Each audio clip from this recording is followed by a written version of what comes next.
আসসালামু আলাইকুম। আমি মোহাম্মদ রেজাল হালাদার আপনাদের সাথে প্রথমে আসি দেশের খবর। বাউল আবুল সরকারের ধৃষ্টতা অমার্জনীয় অপরাধ। আপনারা জানেন এটা নিয়ে এখন সোশ্যাল মিডিয়ায় ভাইরাল। ভণ্ড বাউল শিল্পী আবুল সরকারের আল্লাহর শানে দৃষ্টান্তমূলক মন্তব্য তৌহিদ জনতা অন্তরে আঘাত দিয়েছে। মহান আল্লাহর কুরআনুল কারিমে অনেক আঘাতের তার পরিচয় দিয়েছেন।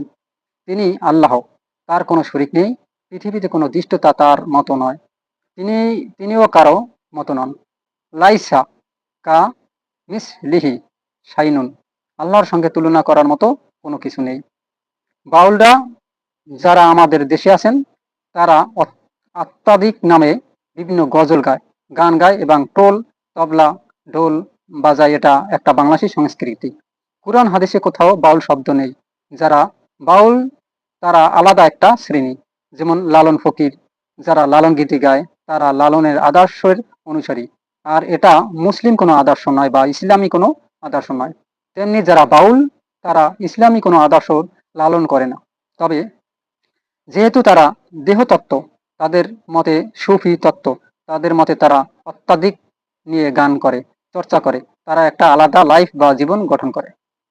আমরা যেগুলো ছোটকাল থেকে দেখি অর্থাৎ এবং দেখে আসছি, তারা অত্যাধিক তাদের লাইফ স্টাইল গঠন, চুল বড় থাকে, সাদা কাপড় পরে, আবার কেউ লাল শালু পরে, আহ, চুলে জট বানায় এবং বিভিন্ন মাজারে গিয়ে উরুসের নামে বাউলের আসর বানায়। তারা তারা শীতকালে পালা গান করে এবং আহ, আরো বিভিন্ন ঢোল তাবলা বাজিয়ে পুরুষের নামে বাউলের আসর বসায়। তারা তাদের শীতকাল পালা গানের আসরও বসায়। সেখানে কেউ নারী পক্ষ নেই, কেউ আবার পুরুষের পক্ষ নেই। কেউ হরজত আদম আলাহ সালামের পক্ষ নেই, আবার কেউ হরজত আদম আলাহ সালামের পক্ষ নেই। কবিতা বানিয়ে বানিয়ে বলে।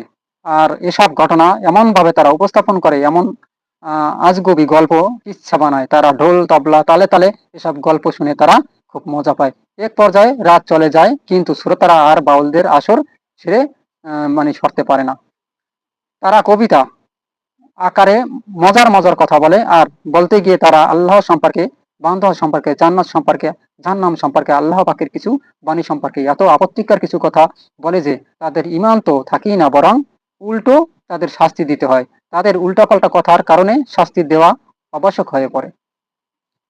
এসব বাউল আবুল সরকার আল্লাহর শানে যে কথাগুলো বলেছে যে সে আল্লাহর কথার আগামাথা পায় না, আর এমন আপত্তিমূলক শব্দ ব্যবহার করে যা কোনো সভ্য মানুষের পক্ষে এমন শব্দ উচ্চারণ করা সম্ভব নয়। এরপর সে আল্লাহর কিছু বাণী বর্ণনা নিজের মতো করে বলেছে, একটাও ঠিক বলেনি, বরং সব উল্টাপাল্টা। বাউল শ্রেণী যারা আছে তারা শরিয়াতকে শত্রু মনে করে, তাদের দৃষ্টিকে তারা মারফতকে লালন করে। তাদের মারফতের দৃষ্টান্ত দেখুন। বাউল শিল্পী রশিদ বয়াতি একবার একটা গান লিখেছে এরকমের: ঢোল বাঁশি বাজাইও মরণকালে, দরবারি ভাইও। ঢোল বাঁশি বাজাইও মরণকালে, কালেমা কুরানো ভাইও আমার, কোনো কিছুর দরকার নাইও। আমার গাউছে পাকের নাম আমার লাশের মধ্যে, কপালের মধ্যে, কাপনের মধ্যে লিখে দিও। এতটুকুই আমার জন্য যথেষ্ট। তার এ গান অনলাইনে ইউটিউবে মিলিয়ন মিলিয়ন ভিউ হয়েছে। এ ধরনের গানগুলো বেশিরভাগই কুফুরি। এসব গান ইসলামের আলোকে শরিয়তের মানদণ্ডে টিকে থাকে না। এবার আমি একটু বিশ্লেষণ করি সুপ্রিয় দর্শক। আসলে কোনো মানুষকে যখন শয়তানে পায়, অর্থাৎ শয়তানের লারে চারে, তখন কিন্তু তাদের ভিতর শয়তান ঢুকে যায় এবং বিভিন্ন কার্যকলাপ করে এই শয়তান দ্বারাই। অর্থাৎ সেও একটা শয়তানের কার্যায় পড়ে যায় এবং শয়তানও তার ভিতরে ঢুকে যায়, ঢুকে এসব আবল তাবল করে। সব শিল্পীদের জুতা পিটা করে তারপর দেশ থেকে বহিষ্কার করা উচিত বলে আমি মনে করি। সুপ্রিয় দর্শক, আপনারা কি মনে করেন অবশ্যই কমেন্টে জানাবেন। এবার আসি মূল আলোচনায়। বাউল আবুল সরকার যে অপরাধ করেছে তা শাস্তিযোগ্য অপরাধ, কিন্তু প্রশ্ন হলো শাস্তি তাকে কে দেবে? এদের শাস্তি আওতায় আনা সরকারের দায়িত্ব। তৌহিদ জনতার আন্দোলনের মুখে বাউলরা পুকুরে ঝাঁপ দিয়েছে। আমাদের দেশের এক শ্রেণী বুদ্ধিজীবী, বিশেষ করে ফরহাদ মাজহার বাউল আবুল সরকারের পক্ষে নিয়েছে। অথচ বাউল আবুল সরকার মহান আল্লাহকে গাল গাল করে এত মারাত্মক খারাপ কুরুচিপূর্ণ মন্তব্য করলো, এসব ব্যাপারে তাদের কোনো কথা নেই। তৌহিদ জনতার ব্যানারে যারা আন্দোলন করেছে তাদের ব্যাপারে তারা মাঠে নেমেছে। এবং আমি আজকে একটি নিউজে পেলাম যে আমাদের বিএনপির মহাসচিব মির্জা ফখরুল ইসলাম আলমগীর তিনি এই ভণ্ড বাউলের পক্ষ নিয়েছেন। অতএব আপনারা জনতারা আপনারা বুঝে নিন আসলে আপনারা কি করবেন, এবং এই ভিডিওটি দেখে আপনি কমেন্টে কি লিখবেন অবশ্যই দ্রুত কমেন্ট করবেন মতামত আপনাদের। এবার আসি মূল আলোচনায়। এখন প্রয়োজন বাউল আবুল সরকারের এসব অশালীন মন্তব্য আল্লাহর শানের খেলাপের কারণে তাকে বিচারের আওতায় নিয়ে আসতে সরকারকে বাধ্য করা। অপ্রিয় হলেও সত্য কথা, এটা এ দেশে সম্ভব হচ্ছে না, কারণ এসব সরকার ইসলামী সরকার না। আবার বাউলদের এসব সুন্দর সুন্দর ঢোল তবলা মাখা কবিতা গল্প কিচ্ছা সরকারের অনেকের কাছে মধুর মতো লাগে। তাহলে তারা কি এসবের বিচার করবে? প্রশ্ন। তবে হ্যাঁ, এ কথা বলতে দ্বিধা নেই যে বাউল শ্রেণীর মধ্যে যারা জ্ঞানী তারা অনেক দামি দামি সঙ্গীত রচনা করেছে, যার অনেকগুলো ভাইরাল। যেমন ছেড়ে দে নৌকা আমি যাব মদিনা, দে দে পাল তুলে দে মাঝি, হেলা করিস না, এ গানও একজন বাউল রচনা। তারপর আরেকটি গান আছে, বাড়িওয়ালা নাই রে বাড়ি, নাই রে দুনিয়াতে। তাদের এরকমের অনেক গান আছে যেগুলো সঙ্গে শরীয়তের কোনো সংঘর্ষ নেই, কিন্তু বেশিরভাগ যারা যেসব চিন্তা চেতনা লালন করে তা শরীয়তের সঙ্গে যায় না। প্রশ্ন। প্রায় শতভাগ মুসলমানদের দেশে আল্লাহর কে গালি দিয়ে কুরুচিপূর্ণ মন্তব্য করে কেউ বিনা বিচারে পার পেয়ে যাবে, এটা কোনোভাবেই মেনে নেওয়া যায় না। যুগান্তর পত্রিকায় লিখেছেন। সূত্র। তৌহিদ জনতাকে বিষয়টি গুরুত্বর সঙ্গে নিয়ে শান্তিপূর্ণভাবে সরকারকে এই অবমাননার বিচার করতে বাধ্য করাই হবে ইমানের একান্ত দাবি। পাশাপাশি বিপদগামী বাউল, ভণ্ডপীর, মাজার পূজারী, ধর্মনিরপেক্ষ মতবাদ, সন্ত্রাসবাদ ইত্যাদি সমাজ ও ইসলাম বিরোধী কাজ নির্মূল করার কর্মসূচি এবং কিভাবে নির্মূল করা হবে এসব বর্ণনা সরকারের কাছে তুলে ধরা। যারা এসবকে সমর্থন করে তাদেরকে আইনের আওতায় নিয়ে আসা জরুরি। শেষ কথা, যারা বিবাদগামী বাউলদের বিরুদ্ধে আন্দোলন করেছে তাদের পূর্ণ সমর্থন ও তাদের সঙ্গে অংশগ্রহণ যেমন ইমানের দাবি, তেমনি ইসলামের সৌন্দর্য মানুষের মাঝে ফুটিয়ে তোলাও আবশ্যক। আল্লাহর কাছে প্রার্থনা করি যেন বাউল আবুল সরকারের উদ্ধত্তপূর্ণ কথার কারণে আমাদেরকে তার আজব ও গজব থেকে হেফাজত করুন। আমিন। সুপ্রিয় দর্শক, এবার আসি আবুল সরকারকে ধুয়ে দিলেন কিন্তু শিল্পী সালমাও। তবে আমরা যে বাউলের নামে ভণ্ডামি যে তিনি করছেন, তিনি কিন্তু অনেক জনতারা তার বিপক্ষে চলে গেছেন এবং শুনেছি তাকে মারধরও করেছেন। এটা একটা ভালো কাম করেছেন, সে উত্তম মাধ্যমের একটা কাজ করেছেন। ইসলাম ও ধর্ম আল্লাহকে নিয়ে কটূক্তির অভিযোগ করা মামলার কারাবন্দী বাউল শিল্পী আবুল সরকারের মতো বাউলদের ভণ্ডামি শ্রী লালন শাহ আবদুল্লাহ করিমদের পথ অনুসরণ করতে বলেছেন সিনিয়র সাংবাদিক মানিক মুনতাসির। পাশাপাশি আবুল সরকারের অপরাধের জন্য আদালতের মাধ্যমে যথাযথ বিচারের দাবিও করেছেন তিনি। চমৎকার কাম করেছেন, অর্থাৎ তার নামে কেস হয়েছে। সোমবার নিজের ভেরিফাইড ফেসবুক আইডিতে বাউলিনের নামে ভণ্ডামি সারণ শিরোনামে তিনি একটি দীর্ঘ পোস্ট দেন। মানিক মুনতাসির লেখেন, বাংলাদেশে তথা ভারতীয় উপমহাদেশে সবচেয়ে বড় সাধক বাউল সম্রাট লালন শাহ কিংবা বাউল শাহ আব্দুল করিম, বর্তমান সময়ের অন্যতম শ্রেষ্ঠ সাধক চিশতি বাউল ফকির শাহাবুদ্দিন, এদের মধ্যে কেউ কি কখনো সৃষ্টিকর্তাকে কটাক্ষ করে কোনো মন্তব্য করেছেন?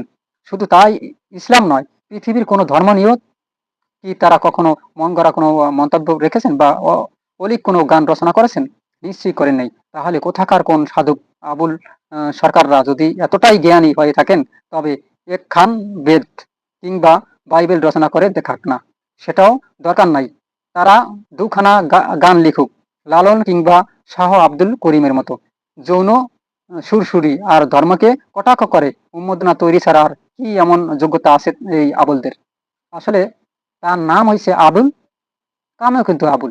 দেখেন, তার নামের সাথে কিন্তু কামের অনেক মিল আছে। আসলে আমরা বেশিরভাগ দেখেছি যারা এই আবুল শ্রেণীর লোক এবং তাদের নামের সাথে কিন্তু কামের অনেক মিল পাওয়া যায়, আমরা অনেক ক্ষেত্রে দেখেছি। আর এরা একটু বেশিরভাগ সবাই না, মানে কিছু কিছু একটু শয়তান প্রকৃতির টাইপের লোক হয়, তাদের ভিতরে এই আবুলটা পড়ছে। তিনি লিখেছেন, গতকাল আমি আবুল সরকার ও তার অনুসারীদের পক্ষে বলেছিলাম, কারণ তারা ছিল আক্রান্ত। যেহেতু তিনি ধৃত, তিনি অপরাধ করলে বিচার হবে, বিচারের দিন কোনো বিষয়ে আদালত ব্যতিরিকে হস্তক্ষেপ করা ঠিক না। তবে আবুল সরকার কোরআন হাদিসের উদ্ধৃতি দিয়ে যেসব ব্যাখ্যা দিয়েছেন সেগুলো আসলে অপব্যাখ্যা, কারণ কোনো বিষয়ে অল্প অল্প জেনে পাবলিক প্লেসে এসে বক্তব্য দেওয়া কিংবা তা নিয়ে গান বাঁধা চরম বোকামি এবং ভণ্ডামি। সব শেষে বলি, আপনি সাধক। বাউল হতে চাইলে সবার আগে লালন শাহের জীবনী পড়ুন, শাহ আব্দুল করিম কে জানুন, তাদেরকে অনুসরণ করুন। তিনি আরো লেখেন, বহুমুখী প্রতিভার অধিকারী লালন শাহ একজন বাঙালি, যিনি ফকির লালন, লালন শাহী, লালন শাহ, মাহাত্ম লালন ইত্যাদি নামেও পরিচিত। তিনি এই একাধারে একজন আত্মাধিক ফকির, সাধক, মানবতাবাদী, সমাজ সংস্কারক এবং দার্শনিক ছিলেন। তারা সমাজের সংস্কার করেছেন। আপনি এসেছেন পেঁচ লাগাতে, গিট্টু লাগাতে, কাউকে কোনো দলকে, রাজনৈতিক দলকে ফায়দা লুটতে বা লুটাতে গিয়ে নিজেই পড়ে গেছেন গেরাকলে। এসব ভণ্ডামি বাদ দিয়ে সাধক হতে চাইলে এলিস্টে গৌতম বুদ্ধকেও অনুসরণ করতে পারেন, সমস্যা নেই। কিন্তু এসব ইসলামের নামে ভণ্ডামি করবেন না, কারণ ইসলাম মানুষের কিন্তু একটা আদর্শিক ধর্ম। ইসলাম আল্লাহর মনোনীত ধর্ম এবং ইসলাম সারা বিশ্বের একটা আলোচিত ধর্ম। এই ধর্মকে পৃথিবীর কোনো মানুষই ছোট করতে পারবে না। আর এই ধর্মকে যারা ছোট করতে চাবে তারাই কিন্তু ছোট হয়ে যাবে। আমরা কালে কালে বিবাদ এই পর্যন্ত আমরা দেখে এসেছি, যারা ইসলামকে কটাক্ষ করেছে তারা জারক সন্তান, এবং যারা ইসলামকে ছোট করতে চেয়েছে তারা কিন্তু ছোট হয়ে গেছে। আপনাদের উদাহরণ দেব, দেখেন, এখন পর্যন্ত একটা উদাহরণ আছে, নমরুদ। আপনারা জানেন নমরুদ তিনি নিকৃষ্ট হয়ে গেছেন। তার নাম হিন্দু, মুসলিম, বৌদ্ধ, খ্রিস্টান অর্থাৎ মুসলমান বাদে কোনো জাতি তার নাম রাখতে চায় না। এবং আপনারা আরো উদাহরণ নিতে চান, ফেরান, দেখেন ফেরানের লাশ আল্লাহ তালা বলছে যে তার লাশ একটা পোকায় ধরবে না, একটা পচবে না, গলবে না, কিচ্ছু হবে না। দেখেন এখনো কিন্তু মিশরে তার লাশ বিপদমান। আরো প্রমাণ নেবেন? কত প্রমাণ আপনারা নিতে চান? এখন পর্যন্ত প্রমাণ আরো আছে। আল্লাহর সর্বশ্রেষ্ঠ গ্রন্থ আল কুরআন এখনো আছে, আপনারা পরে দেখতে পারেন, এর রচনা করতে পারেন। আপনারা জানেন যে একদল জার্মানের বিজ্ঞানী এই রিসার্চ করতে গিয়ে তারা দেখলো যে সাধারণ বরই পাতা এবং গরম পানি রিসার্চ করতে গিয়ে তারা মুসলমান হয়ে গেছে। অর্থাৎ হযরত মুহাম্মদ সাল্লাল্লাহু আলাইহি সাল্লাম কিন্তু ওই কেন মানুষকে মৃত্যুর পর গরম পানি ও বরই পাতা দিয়ে গোসল করানো হয় এটা কিন্তু রিসার্চ করতে লাগলো। রিসার্চ করার পর দেখে গরম পানি এবং বরই পাতা যখন দেওয়া হয়, ওই পানিটাকে ফুটানোর পর আলাদা পাত্রে নিয়ে পরীক্ষা করা হয়। পরীক্ষা করে পর দেখে যে পৃথিবীর সাধারণ কোনো পানি আর নেই। সেটা এমন মানে আম বিশুদ্ধকরণ হয়েছে, অর্থাৎ জান্নাতি কোনো পানি হয়ে যায়। পৃথিবীতে মানে সাধারণ পানির সাথে এই পানির কোনো তুলনা করা যায় না। অতএব ইসলামকে নিয়ে কেউ কটাক্ষ করবেন না। আগে ইসলাম নিজে বুঝুন, ভাবুন, বা অন্যকে বোঝার সমর্থন করুন, কিন্তু বিপক্ষ করবেন না। সুপ্রিয় দর্শক, ভিডিওটি ভালো লাগলে আর বাংলা নিউজ 24 কে সাবস্ক্রাইব করুন। এরকম নতুন নতুন ভিডিও পেতে বেল বাটন অন করুন, লাইক ও শেয়ার করে সবাইকে দেখার সুযোগ করে দিন। আর আবুল সরকারের নামে কি হতে পারে তার বিরুদ্ধে অবশ্যই কমেন্টে লিখুন। আজ এ পর্যন্তই। আসসালামু আলাইকুম রহমতুল্লাহি।